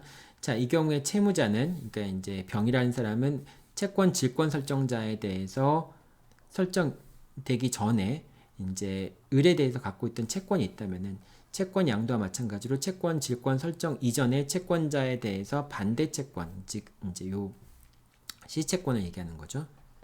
이 시채권을 갖고 있었다면은 채권 질권자에게 상계를 주장할 수 있다라고 하는 것이죠. 자, 채권 양도의 경우와 채권 질권의 경우에는 채권 뭐 이제 갑이 채권 양수이거나 또는 갑이 채권 질권자인 경우에는 이때는 병은 자신이 을에 대해서 시채권을 갖고 있다라고 하는 걸 주장할 수 있고요. 그 다음에 이 시채권을 갖고 있을 때는 이 경우에는 채권이 지급금지된 A 채권이 지급금지된 경우와 달리, 즉 A 채권이 양도되거나 채권 질권이 설정된 경우와 이제 A 채권이 지급금지된 경우 두 가지 경우 중에서 지급금지된 경우에는 시채권의 변제기와 A 채권의 변제기 두 가지를 비교를 했잖아요.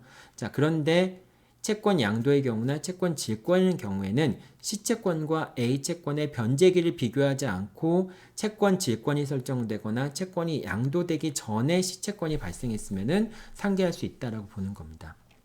이 경우에는 변제기를 비교하지 않아요.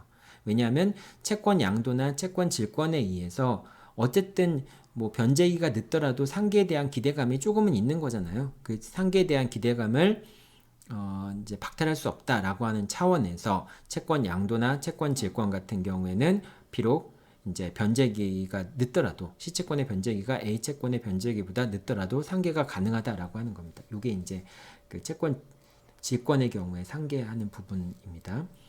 자, 채권 질권이 설정된 경우에는 을이 상계하는 것은 허용되지 않아요. 을이 자기가 A 채권을 갑한테 채권 질권을 설정해 놓고서 자기가 이 시채권과 A 채권을 상계해 버리면 안 되잖아요. 그러니까 당연히 을은 상계할 수 없고요. 그 다음에 질권 설정자는 이제 을 같은 경우에는 질권자, 즉 갑의 동의 없이 질권의 목적이 된 권리를 소멸하게 하거나 질권자의 이익을 해하는 변경을 할 수 없다라고 하는 것에 근거해서 을은 상계할 수 없다라고 하는 겁니다. 뭐 병과 상계 합의를 하는 것도 안 되겠죠. 그러니까 이제 이 시채권을 없애는 것에 대해서 을과 병이 서로 합의하거나 처분행위를 할 수 없다라고 하는 겁니다. 요게 이제 채권 질권에 관한 내용이고요. 채권 질권에 관한 내용은 담보권 이제 지급금지되는 것과 이제 갑이 A 채권을 강제 집행하는 것과 약간 비슷한 측면이 있죠. 왜냐하면 결과적으로는 갑은 추심 명령이나 전부 명령을 받게 되는 거니까 비슷한 측면이 있지만은 어쨌든 채권 양도와 같이 취급이 돼서 결과적으로 이제 채권 질권이 설정되기 전에 시채권이 발생했으면은 그러면은 변제기와 비교 없이 병은 이제 그 채권 질권자로서 직접 병한테 청구하는 채권 질권자에 대해서 자기는 을에 대해서 시채권을 갖고 있다는 걸 이유로 해서 상계 항변을 할 수 있게 됩니다. 자, 이게 첫 번째 채권 질권이 설정된 경우에 상계에 관련된 문제이고요. 두 번째 문제, 전세권 저당권과 전세권 설정자의 상계인데요. 이거는 이제 어떤 경우를 얘기하는 거냐면은 이제 갑이라는 사람이 있고요. 을이라는 사람이 있습니다. 이 사람이 전세권자예요. 그 다음에 을이라는 사람이 전세권 설정자에 해당합니다. 이 전세권 설정자라는 사람은 전세권자한테 전세금 반환, 채무를 부담하는 것이고요. 그 다음에 갑은 역시 을에 대해서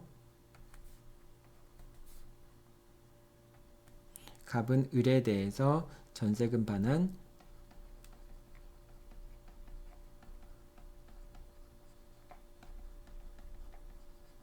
채권을 갖게 됩니다. 자, 그런데 이제 이 전세권을 갖고 있는 전세권자가 제3자한테 전세권의 저당권을 설정해 주고요. 전세권한테 저당권을 설정해 주고 이제 당연히 돈을 빌리는 거겠죠. 이 전세권 저당권자는 전세권자한테 대해서 채권자가 되겠죠. 그러면 이제 나중에 이 전세권자가 전세권 저당권자한테 채무를 변제하지 않으면요, 이 전세권 저당권자는 이 전세금 반환 채권에 대해서 강제 집행을 하게 됩니다. 그래서 나중에 추심 명령을 받거나 전부 명령을 받아서 이제 이걸 물상대위라고 얘기를 하는데요. 원래 전세권 저당권자는 전세권자인 갑이 채무를 변제하지 않으면은 이 전세권에 대해서 경매를 신청해서 그 환가를 한 다음에 거기서부터 이제 채무 배당을 받아서 자기 채권을 실행하게 되는데, 만약에 전세권이 종료하게 되면은 그럼 더 이상 이제 전세권을 경매에 붙일 수가 없게 되잖아요. 그래서 그런 경우에는 전세권 저당권자는 이 전세금 반환 채권에 대해서 물상 대위를 하게 됩니다. 이 물상 대위를 하게 되는데, 그런데 이제 물상 대위를 하게 되면은 결과적으로 전부 명령이나 추심 명령을 받아서 전세권 저당권자가 을한테 이행을 청구하게 되겠죠. 즉 전세금 반환 의무를 부담하는 전세권 설정자에게 추심금이나 전부금을 청구하게 되겠죠. 이 전부금이나 추심금을 청구할 때 을이 갑에 대해서 갖고 있던 채권이 있었을 때 이 채권으로 전세금 반환 채권에 대해서 상계의 주장을 할 수 있겠느냐라고 하는 부분을 묻는 겁니다. 자, 이런 부분에 대해서 어떤 근거로 상계를 할 수 있냐, 어떤 경우에 상계를 할 수 있냐라고 하는 건데, 이 두 가지의 기준이 있어요. 첫 번째 경우는 이제 전세권 저당권이 설정 이전에 자동채권이 발생하는 경우, 즉 요 채권을 A 채권이라고 한번 얘기해 볼게요. 이 A 채권이 전세권 저당권이 설정되기 전에 발생을 했고요. 그 다음에 이 A 채권의 변제기가 전세금 반환 채권의 변제기. 그러니까 전세권이 종료하면 전세금 반환 채권이 발생할 거 아니에요. 그러니까 전세권이 종료하기 전에 그 A 채권의 변제기가 도래할 때, 그럴 때 또는 그 변제기가 동일할 때, 전세금 반환 채권의 변제기가 동일할 때, 그런 경우에만 상계가 가능하다라고 하는 겁니다. 전세권 저당권의 경우에는. 그러니까 보통 이제 이게 추심 명령을 받거나 전부 명령을 받을 때는 이게 이제 원래는 아까 강제 집행할 때는 어떤 거였어요? 압류 전에 채권이 발생했었고, 그리고 또 그 압류 전에 채권이 발생했었고, 그 채권의 변제기와 수동 채권의 변제기를 비교했을 때 자동 채권의 변제기가 더 빠르거나 수동 채권과 자동 채권의 변제기가 같을 때 상계할 수 있다라고 얘기를 했잖아요. 근데 여기서는 일단은 두 가지 기준을 여러분들, 두 번째 기준은 동일하죠. 이 전세금 반환 채무보다 A 채권의 변제기가 더 빠르거나 같을 때 상계할 수 있다라고 하는 두 번째 변제기 부분에서는 차이가 없죠. 자, 그런데 아까 강제 집행 같은 경우에는 압류 전에 이제 그 자동 채권이 발생해야 된다라고 했는데, 여기서는 지금 전세권 저당권 설정 전에라고 얘기했잖아요. 설정 이전에 그 자동 채권이 발생해야 된다라고 했잖아요. 이 전세권 저당권자가 추심 명령이나 전부 명령을 받을 때는 압류를 할 필요가 없어요. 바로 그러니까 압류를 하긴 하는데, 이게 이제 그 추심금이나 전부금 같은 경우에는 소송을 거치지 않고 바로 그냥 전세권 저당권자라는 걸 이유로 해서 바로 추심 명령과 전부 명령을 받을 수가 있습니다. 물론 이제 압류하고 상관없이 이제 담보권 실행인 거니까. 그래서 이때는 기준을 어느 시점으로 하냐면은 저당권이 설정된 시점, 그 시점을 기준으로 해서 A 채권이 발생했는지 여부를 판단을 하게 됩니다. 왜냐하면 전세권 저당권이 설정됐다라고 하면은 그때 이미 그 전세금 반환 채권에 대해서 물상대위할 것을 생각하고 전세권 저당권을 설정한 걸 거 아니에요. 그리고 당연히 이제 그 채무를 변제하지 않은 경우에는 강제 집행을 하기 위해서 전세금 반환에 대해서 추심 명령과 전부 명령을 받을 걸 생각하고 전세권 저당권을 설정한 거니까, 그래서 을이 갑에 대한 자동 채권이 이제 전세권 저당권이 설정되기 전에 발생한 채권이라고 한다. 그래서 압류 시점을 기준으로 하는 것이 아니라 전세권 저당권 시점을 기준으로 합니다. 그래서 그때 발생하였다면, 전에 발생하였다면은 상계할 수 있다라고 얘기를 하는 겁니다. 요 내용들도 상당히 어렵죠, 여러분들. 요건 전세권 부분에 가면은 또 막상 그때 가서도 이해하기 쉽지 않을 겁니다. 그래서 여기 나와 있는 내용들을 여러분들이 이제 나중에 전세권 저당권을 공부할 때 또는 채권 질권을 공부할 때 다시 와서 이 내용들을 여러분들이 살펴보고 이 내용들을 이해할 수 있어야지만 상계에 관련된 문제를 제대로 이해할 수 있다라고 얘기할 수 있습니다. 자, 내용이 좀 어려운데요. 여러분들 그냥 일단 요 부분은 요 두 부분은 내가 그냥 참고 삼아서 설명한 거니까 이해할 수 있는 사람들은 이해를 하고요. 이해가 안 되는 학생들은 물권법 공부하면서 다시 한번 살펴보기 바랍니다. 자, 채권 양도와 상계 부분 살펴보겠습니다. 자, 채권 양도 같은 경우에는 이제 첫 번째 경우 양도 전에 상계 적상 상태에 있는 경우, 그러니까 이렇게 되겠죠. 갑이 있고요, 을이 있고요, 병이 있고요. 요 A 채권이라는 게 있는데 A 채권이 있고 아까 B 채권, 이거는 아까 사례랑 똑같습니다. 채권자 이렇게 돼 있는 건데요. 근데 요 A 채권이 이제 갑한테 양도가 돼서 갑이 양수금을 청구하는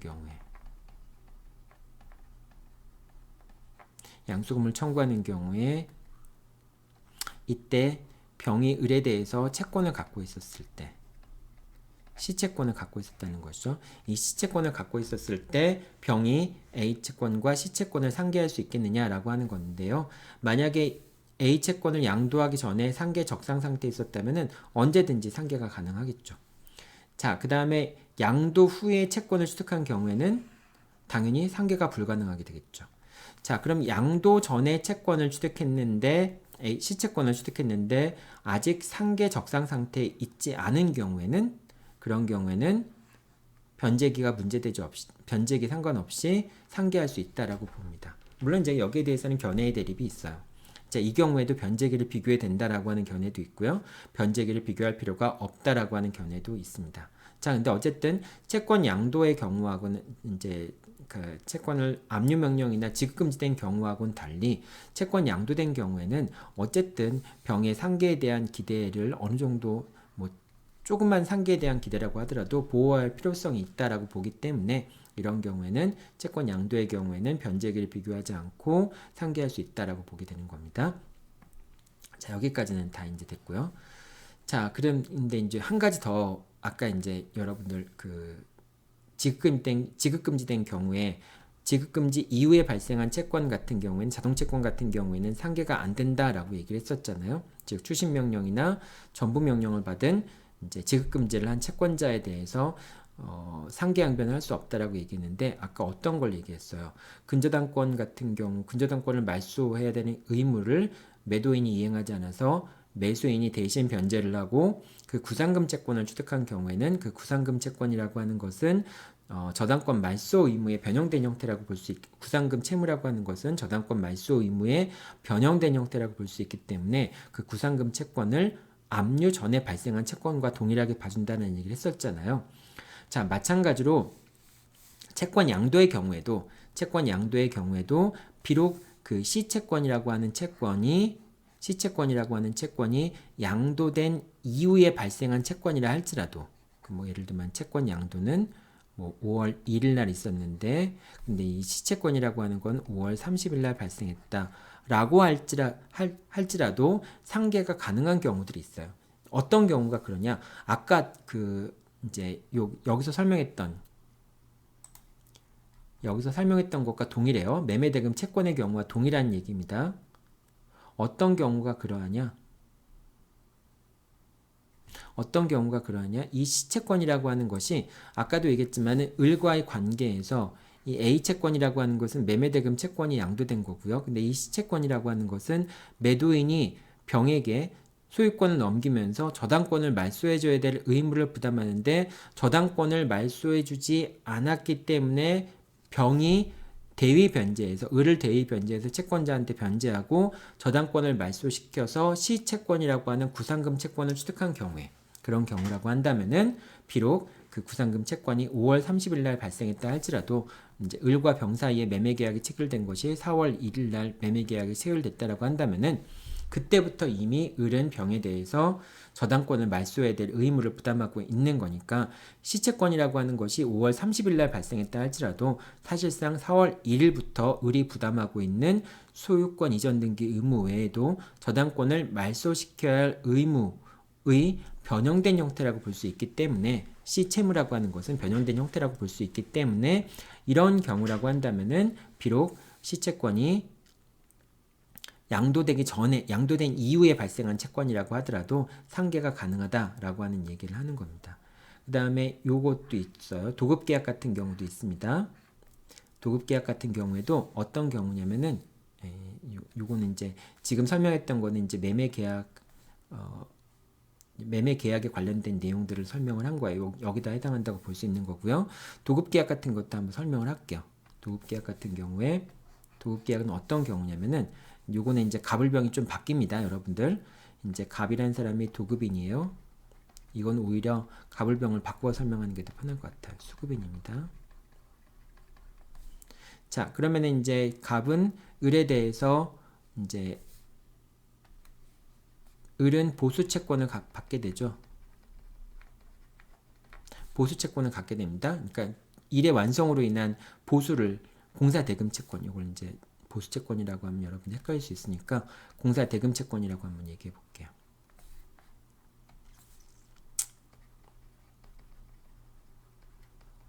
공사 대금 채권을 갖고 있고요. 자, 근데 만약에 그 공사가 하자가 있었을 경우에는 이 하자로 인한 손해배상, 하자로 인한 손해배상 채권,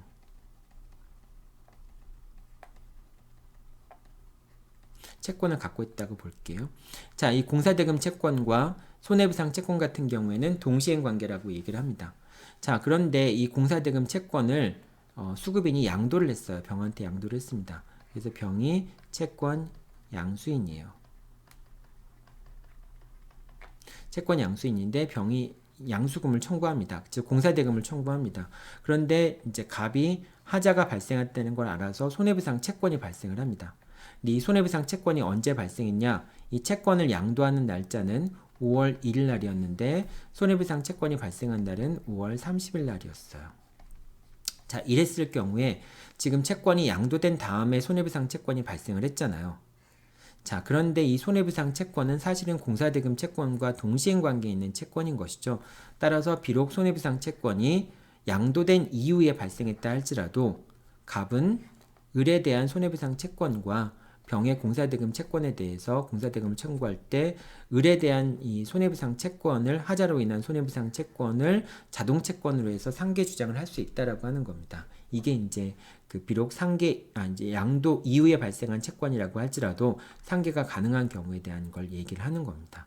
요것도 이제 아까 얘기했던 것처럼 비록 지급금지된 게 이후에 발생한 자동채권의 경우에도 상계가 허용되는 경우가 있었듯이 채권 양도의 경우에도 채권 양도된 이후에 발생한 자동채권이라고 할지라도 그 기초가 되는 법률관계가 양도 전에 존재하고 있었다면은 상계가 가능한 경우, 그리고 그 자동채권과 수동채권이 서로 동시행 관계에 있다라고 한다면은, 그러니까 같은 계약상의 쌍무 계약상의 결론 관계에 있는 채권 채무라고 얘기할 수 있겠죠. 이제 그런 경우라고 한다면은 비록 양도 이후에 발생한 경우에도 상계가 허용될 수 있다라고 하는 겁니다. 여러분들 이것도 잘 기억해 둬야 되겠죠. 자, 그 다음에 채권의 일부 양도인데요. 채권의 일부 양도, 이건 또 잘 이해하고 있어야 됩니다. 채권의 일부 양도, 갑이 있고 을이 있고요. 네, 이제 병이 있고요. 이게 채무자입니다. 채권자가 1억짜리 채권을 갖고 있었는데요. 병에 대해서 1억짜리 채권을 갖고 있었는데 그걸 5천만 원만을 을한테 양도를 했어요. 예, 채권 양수인입니다. 그런데 마침 병도 갑에 대해서 5천만 원의 채권을 갖고 있어요. 채권 양도되기 전에 취득한 채권입니다. 5천만 원 채권이 있었을 때 병은 이 5천만 원의 채권을 갑에 대해서도 상계 주장을 할 수도 있고요. 을에 대해서도 상계 주장을 할 수 있습니다. 그래서 누구한테든지 상계 주장을 할 수 있다는 얘기입니다. 물론 뭐 을에 대해서 상계 주장을 하면은 그때부터는 5천만 원의 채권이 사라지는 거니까 더 이상 이제 상계 주장을 할 수 없겠지만은 갑한테 상계 주장을 할 것인지 을한테 상계 주장을 할 것인지는 병의 선택이라고 하는 겁니다. 자, 이게 이제 채권 일부 양도의 경우에 상계에 관련된 얘기였습니다. 조금 오늘 내용들이 어렵죠. 상계 부분이 워낙 어렵습니다. 시험 문제도 많이 나오는 거고요. 자, 그 다음에 이제 우리 채무 소멸의 원인 중에서 경계라는 게 있는데요. 경계는 이제 구채무를 소멸시키고 신채무를 발생시키는 겁니다. 새로운 이제 기존의 거는 다 완전히 떨어버리고 채무 인수나 채권 양도처럼 기존의 그런 관계들이 계속 붙어서 오는 게 아니라 완전히 떨어내는 겁니다. 그래서 이제 구채무를 소멸시키는 건데요. 이제 만약에 그 신채무가 성립하지 않거나 취소가 되는 경우에는 이제 구채무도 소멸하지 않는 효과가 발생합니다. 그 다음에 이제 경계계약과 담보 같은 경우인데요. 그러니까 기존에 이제 소멸하는 구채무에 있었던 담보가 있을 거 아니에요. 그거는 이제 당연히 소멸할 수밖에 없습니다. 왜냐하면 구채무가 소멸해 버리니까. 이제 그렇다 할지라도 당사자가 그 구채무의 담보를 위한 것을 새로운 채무의 담보로 할 수 있다라고 하는 겁니다. 그러니까 저당권 같은 게 원래는 소멸해 버려야 되는데 그것이 신채무에 대한 저당권으로 넘어올 수 있다라고 하는 겁니다. 다만 제3자가 제공한 담보 같은 경우에는 당연히 제3자의 동의가 있어야 하겠죠. 여러분들이 이걸 이제 채무 인수하고 나중에 비교를 해봐야 될 텐데요. 채무 인수의 경우에는 이제 이거는 기존의 채무가 이제 소멸하는 게 아니라 그냥 채무만 인수되는 거잖아요. 자, 이런 경우에는 채무자가 제공한 담보는 당사자가 합의했는지 여부와 상관없이 그대로 인수인한테 넘어가게 되더라도 채무자가 제공한 담보는 소멸하지 않습니다. 다만 제3자가 제공한 담보는 제3자가 동의한 경우에만 그렇게 이제 소멸하게 되겠죠. 담보는 소멸하지만 제3자가 동의한 경우에는 유지가 되겠죠. 그러니까 이 경우는 똑같아요. 제3자가 제공한 담보 같은 경우에는 원칙적으로 소멸하지만은 그렇지만 제3자가 동의가 있으면은 소멸하지 않는다는 점에서는 똑같은데 채무자가 제공한 담보 같은 경우에 경계계약 같은 경우에는 채무자가 제공한 담보도 원칙적으로 소멸하게 되는데요. 근데 이제 양 당사자가 새로운 신채무의 담보를 활용하기로 했다면은 당연히 뭐 계속될 수 있겠죠. 근데 채무 인수 같은 경우에는 채무자가 제공한 담보는 채무가 인수되더라도 살아있다라고 하는 것이 그런 점에서 이제 경계계약과 채무 인수 사이에서는 차이가 있겠죠. 자, 그러고 이제 혼동에 관련된 내용입니다. 혼동이라고 하는 것은 이제 채무 소멸의 원인인데요. 여러분들 혼동은 두 가지가 있습니다. 혼동은 두 가지가 있는데 채권과 채무가 동일인한 때 귀속되는 것도 있고요. 그 다음에 물권과 물권이 동일인한 때 귀속되는 혼동이 있어요. 물권법에도 혼동의 규정이 있고요. 이제 191조에 있는 것이죠. 채권법에도 혼동의 규정이 있어요. 이제 506조에 나와 있는 것이죠. 그래서 채권법과 물권법 혼동의 규정이 다 있다라고 하는 것 여러분들이 기억해 둬야 되고요. 자, 이 경우 한번 볼게요. 갑이 이제 매도인이고요. 그 다음에 얘가 매수인입니다. 자, 매수인인데 이 매수인은 갑에 대해서 소유권 이전 등기 청구권을 갖고 있겠죠.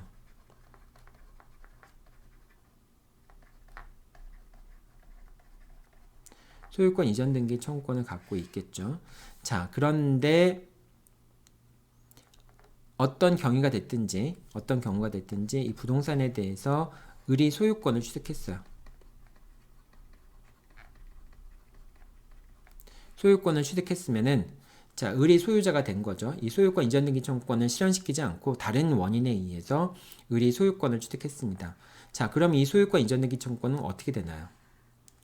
을이 소유자인데 소유권 이전 등기 청구권을 갖는다라고 하는 건 말이 안 되잖아요. 그러니까 당연히 소유권 이전 등기 청구권은 소멸해야 되겠죠. 그 소멸하는 이유가 무엇이냐라고 하는 거를 지금 묻는 건데요.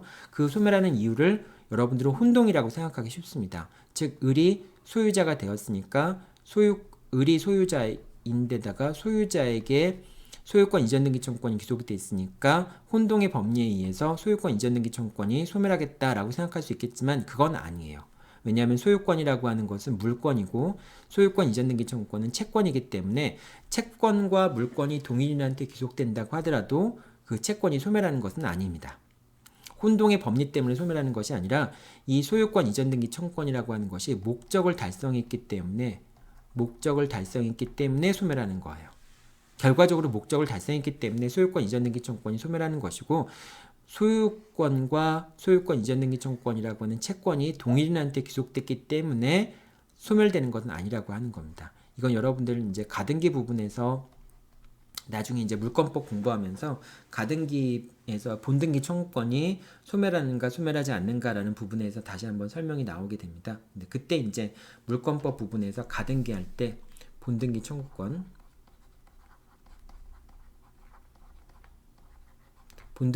설명할 때 이 설명이 나오거든요. 그래서 그래서 여러분들 지금은 이제 뭐 지금은 일단은 물권과 소유권이 물권과 채권이 동일한 때 귀속되더라도 혼동의 법리가 적용되는 것은 아니다라는 것까지만 기억해 두고요. 나중에 이제 가등기 공부할 때 가등기에 기초한 본등기 청구권이 혼동으로 소멸하는가 아닌가라는 부분에 대한 설명이 나오는 게 있거든요. 그때 가서 다시 한번 여러분들 확인해 보기 바랍니다. 자, 여기까지가 채무의 소멸에 관련된 내용들이었습니다. 좀 수업량이 많았죠. 네, 여러분들 일단은 잠깐 쉬었다가 채무불이행 부분 하도록 하겠습니다. 자, 드디어 이제 채무불이행으로 넘어왔습니다. 채무불이행 부분 살펴보도록 하겠습니다. 채무불이행의 유형에는 이런 유형들이 있습니다. 이행불능과 이행지체, 불안전급부. 이제 급부가 이루어지긴 했는데 급부가 불완전한 경우들이 있을 수 있겠죠. 뭐 예를 들면 하자가 있다든지 또는 뭐 양이 부족한다든지 또는 내용 자체가 부족한다든지 뭐 그런 경우들이 있을 수 있겠죠. 그 다음에 부수의무 위반이라고 하는 거는 이제 계약 관계에서는 이제 급부 의무 이외에도 당사자가 여러 가지 부수적 의무를 부담하게 됩니다. 이제 그런 의무를 위반한 경우라고 얘기할 수 있고요.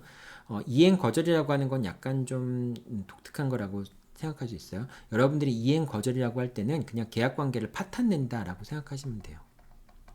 즉 계약 당사자가 나 이 계약 안 해. 이 계약 더 이상 이행하지 않을 거야. 라는 식으로 파탄을 내는 경우를 이행거절이라고 생각하면 됩니다.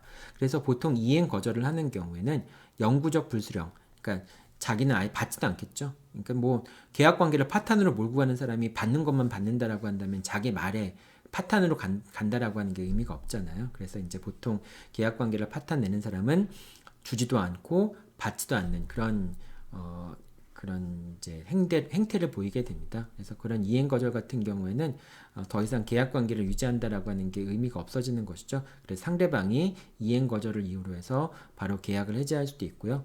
손해배상을 청구할 수도 있게 됩니다. 자, 채무불이행의 요건은 뭐 여러 가지 이제 여러분들 채무불이행의 유형이 뭐 어떤 게 맞다, 열린 유형론, 닫힌 유형론, 그 다음에 채무불이행 요건이 무엇이냐, 막 이렇게 논란이 많이 있는데요. 채무불이행 효과에 따라서 판단하면 됩니다. 어떤 채무불이행의 효과에 따라서 뭐 요건을 인정할 것인가 라고 하는 부분을 살펴보면 돼요. 이제 그런 부분들은 나중에 개별적인 채무불이행 유형에 따라서 효과 부분에 따라서 다시 한번 설명을 하도록 하겠습니다. 자, 채무불이행의 효과는 여러 가지가 있죠. 손해배상이 있고 계약을 해지할 수도 있고요. 이행 강제가 될 수도 있고 대상 청구권을 행사할 수도 있습니다. 이행 불능의 경우에 그렇죠. 자, 손해배상 같은 경우에는 이제 급부에 가름하는 손해배상이라는 게 있어요. 급부하는 것 대신에 지급하는 손해배상이 있을 수도 있고요. 예를 들면 이런 거예요. 갑이 있는데 뭐 친구가 노트북을 빌려갔어요. 친구가 노트북을 빌려갔는데 만약에 친구가 이제 채무자 빌린 사람입니다. 이 친구가 노트북을 이제 망가뜨려 버렸다라고 한다면은 이 노트북에 해당하는 100만 원을 지급한다라고 하는 것은 이건 급부에 가름하는 손해배상인 겁니다. 근데 이제 아는 사람이 노트북을 늦게 돌려준다라고 한다면은 늦게 돌려준 만큼 하루에 10,000원씩 지급한다라고 하는 거. 이거는 이제 지연 손해배상이 되겠죠. 그 다음에 확대 손해배상 같은 경우에는 이 빌려간 사람이 노트북을 부숴버리는 바람에 이 노트북 안에 들어가 있던 여러 가지 뭐 귀중한 의미가 있는 프로그램이라든지 파일들이 뭐 이제 다쳤다라고 하는데 그럴 때는 이제 확대 손해 같은 게 되겠죠. 이런 손해배상들을 청구할 수 있는지 없는지 그런 여부들이 문제가 됩니다.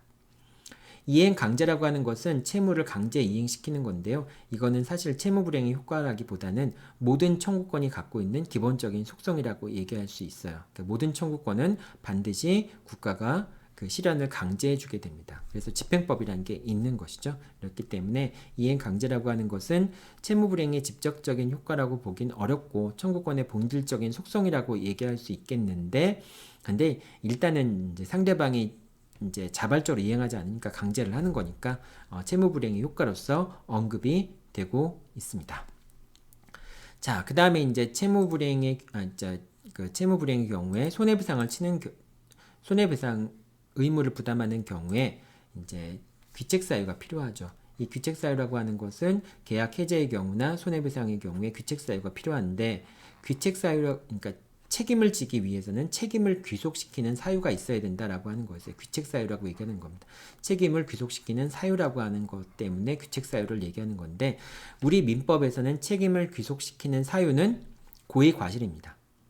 그러니까 왜 책임을 지냐라고 하는 것은 일부러 했으니까 또는 네가 부주의했으니까 라고 하는 게 책임을 귀속시키는 근거예요. 그래서 고의 과실이라고 하는 것은 귀책 사유라고 얘기하기도 하고요. 과책이라고 얘기하기도 하고요. 또는 책임이라고 얘기하기도 합니다.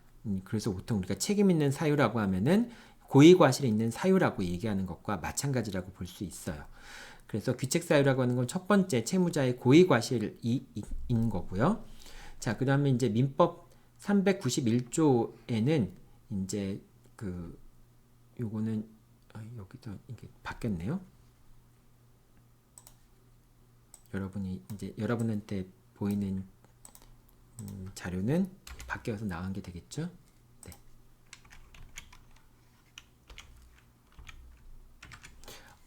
민법 391조에서는 이행 보조자의 고의 과실을 채무자의 고의 과실로 간주하고 있어요. 그러니까 채무자한테는 고의 과실이 없더라도 채무자가 시켜서 이제 대신 이행하는 사람한테 고의 과실이 있으면 이행 보조자의 고의 과실이 있으면은 그것은 채무자의 고의 과실로 취급이 됩니다. 자, 근데 이 391조는 고의 과실에 관한 그러니까 요건에 관한 거죠. 예를 들면은 손해배상 채무 불이행으로 인한 손해배상이 발생을 하기 위해서는 이행 지체가 있어야 되는데 이행 지체에 관한 요건들, 뭐 이행기 도래라든지 이런 게 있어야 될 거 아니에요. 근데 플러스 뭐가 필요해요? 채무자의 고의 과실이 있는 거죠. 과실이 있어야지만 손해배상으로 나아갈 수가 있게 되겠죠. 근데 이 고의 과실이라고 하는 것은 채무자의 고의 과실뿐만 아니라 이행 보조자의 고의 과실도 포함하는 개념입니다. 그래서 391조라고 하는 거는 요 채무자의 고의 과실에 관한 요건에 관해서 규정하고 있는 조문이에요. 그러니까 이 채무 불이행으로 인한 채무 불이행이 있으면 손해배상을 할 수 있다라고 하는 390조와 같은 청구권 근거 규범은 아니라고 하는 겁니다. 391조의 요건을 설명해주고 있는 규정이라고 보면 돼요. 자, 이렇게 보면 되고요. 그럼 이행 보조자라고 하는 건 무엇이냐? 이행 보조자라고 하는 것은 채무자를 위해서, 채무자를 대신해서 이행하고 있는 자를 이행 보조자라고 얘기할 수 있고요. 반드시 채무자가 지시할 수 있는 종속적인 관계에 있을 필요는 없습니다. 예를 들면 내가 우체국을 이용해서 물건을 보냈다라고 할 때 내가 우체국 자체를 뭐 지시하거나 그럴 수는 없잖아요. 하지만 우체국이라고 하는 것도 그 제도를 내가 이용해서 보내는 거니까 우체국이라고 하는 것은 나의 이행 보조자라고 얘기할 수 있습니다. 따라서 우체국에서 고의 과실로 이행하지 못했을 때는 나한테도 역시 고의 과실이 있다라고 볼 수 있습니다. 물론 이제 그 우체국의 고의 과실을 나의 고의 과실로 볼 수 있는지 이행 보조자로 볼 수 있는지 여부가 이제 논란이 될 수는 있겠지만은 원칙적으로 이행 보조자라고 하는 것은 이제 그 지시 감독 관계가 없더라도 이행 보조자가 될 수 있습니다. 여러분이 판례에 나타난 이행 보조자의 가장 대표적인 예, 전차인 임대차 관계에서는 임차인은 이제 목적물을 보관해야 될 의무가 있잖아요. 그런데 만약에 임차인이 임대인의 동의를 얻어서 전차인에게 목적물을 임대해 주었을 경우에 그 전차인이라고 하는 사람들은 목적물을 보관하는 의무에 있어서 임차인의 이행 보조자라고 얘기할 수 있습니다. 그래서 이제 전차인이 고의 과실로 인해서 목적물이 멸실이 되면은 당연히 임차인도 그 목적물의 멸실에 대해서 책임을 지게 되겠죠. 그 다음에 이제 임대인 같은 경우에는 임차인이 목적물을 사용 수익할 수 있도록 이제 그 수선 의무가 있습니다. 수선을 해줘야 돼요. 목적물을 이제 그러니까 사용할 수 없는 정도가 됐을 때는 수선을 해줘서 임차인이 사용할 수 있도록 해줘야 되겠죠. 자, 근데 임대인이 목적물을 수선할 때 이제 공사업자를 불러서 이제 수선해 줄 수도 있겠죠. 그때 그 목적물을 임대 목적물을 수선하는 공사업자 같은 경우에는 임대인의 이행 보조자, 그러니까 임대차 계약상의 수선 의무를 이행하는 데 있어서 임대인의 그 이행 보조자라고 얘기할 수 있습니다. 자, 그 다음에 이행 대행자라는 것도 있는데요. 이행 대행자라고 하는 것은 어떤 것과 관련이 돼 있냐? 약간 좀 이제 이행 대행자는 어려운 부분이 있는데요. 여러분이 이제 요 그 법조문을 한번 좀 보세요. 법조문을 봤을 때 그 대리권 부분에서 임의 대리인의 복임권, 이제 임의 대리인이 복대리인을 선임할 수 있는가 부분에 대해서 이렇게 돼 있죠. 대리권은 법률행위에 의한 것에 부여될 때는 본인의 승낙이 있거나 부득이한 사유가 있는 경우가 아니라고 한다면은 대리인은 복대리인을 선임할 수 없죠. 그러니까 본인의 승낙이 있으면 당연히 선임할 수 있고요. 부득이한 사유가 있어도 선임할 수 있습니다. 근데 일단은 이제 대리인이 복대리인을 선임하게 되면은 대리인 자체가 복대리인 선임에 대해서 책임을 져야 돼요. 자, 근데 두 가지 경우인데요. 전조의 경우에 대리인이 복대리인을 선임한 때에는 본인에 대해서 그 선임 감독에 관한 책임이 있습니다. 즉 본인의 승낙을 얻어서 또는 부득이한 사유가 있기 때문에 복대리인을 선임했을 경우에는 그 선임 감독에 대해서 적절한 사람을 복대리인으로 선임했는지 선임한 부분에 대해서 감독한 부분에 대해서는 복대리인이 복대리인으로서 일을 제대로 하고 있는지에 대한 감독 그걸 해야지만 됩니다. 이제 선임을 제대로 했는지 선임을 제대로 하지 않았거나 감독을 제대로 하지 않은 거면은 거기에 대해서 이제 대리인이 책임을 지게 돼요. 자, 그런데 그 복대리인을 본인의 지명에 의해서 복대리인을 선임한 경우에는 그러니까 본인이 저 사람을 복대리인으로 선임해 라고 지정을 해준 경우라고 한다면은 그런 경우에는 책임이 좀 완화가 됩니다. 대리인의 책임이. 그럼 대리인은 언제 책임을 지냐면은 수동적으로 책임을 져요. 그 복대리인이 부적합한 사람이거나 불성실한 사람이라는 점을 알고 본인에 대해서 통지나 해임을 태만히 한 때에만 책임을 지는 겁니다. 즉 계속적으로 선임 감독을 할 그런 책임까지는 없어요. 그러니까 부적합한 사람이거나 불성실하다는 것을 알 경우에는 그걸 본인한테 통지만 해주면 되는 겁니다. 근데 이제 위에 같은 경우에는 선임 감독, 그러니까 계속 쫓아다녀야 되는 거죠. 이 사람이 잘하고 있는지 못하고 있는지를 계속 쫓아다녀야 되고 있는 건데 이제 이 선임 감독 책임이 좀 완화가 되는 거죠. 이 본인의 지명에 따라서 된 경우에 그런 겁니다. 본인이 시키라고 했으니까 그 사람한테 시키라고 했으니까 그런 경우에는 좀 대리인의 책임을 완화시켜 주는 것이죠. 그런데 이 121조에 관한 규정이 그 위임 계약에 관한 규정으로 준용이 됩니다. 자, 그래서 수임인이 이제 위임인이 있고 수임인이 있고요. 근데 수임인이 자기가 업무를 처리할 수 없는 경우에 복수임인을 선출할 수 있겠죠.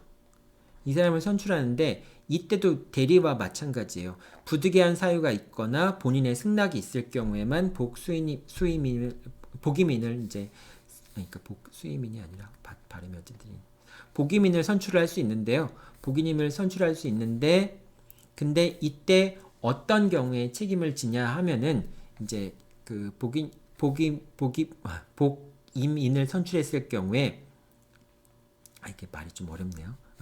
어쨌든 선출했을 경우에 이 사람에 대해서 선임 감독 의무를 해태해야 한다면은 그럼 책임을 지는 게 원칙이에요. 근데 이제 위임인이 이 사람을 지정했을 경우에는 수임인은 이 사람이 부적합한 사람이거나 또는 불성실한 사람임을 알았거나 또는 그 알면서도 해임을 해태한 경우 그런 때에만 책임을 지게 되는 겁니다. 이래서 이제 이렇게 이제 독자적으로 움직이는 이런 사람을 이행 대행자라고 얘기를 해요. 즉 채권자가 내가 이제 그 채무자가 이행 보조자를 쓰고 싶은데 채권자가 그러면 이행 보조자를 쓰고 싶으면 쟤한테 하도록 해라고 지명할 경우에 그런 사람을 이제 이행 대행자라고 하는데요. 이 이행 대행자의 경우에도 규정은 없지만은 221조를 준용할 것인가에 대한 논의가 이행 대행자에 대한 논의예요. 그러니까 이행 대행자라는 개념을 인정하지 않으면은 이 논의가 필요가 없어요.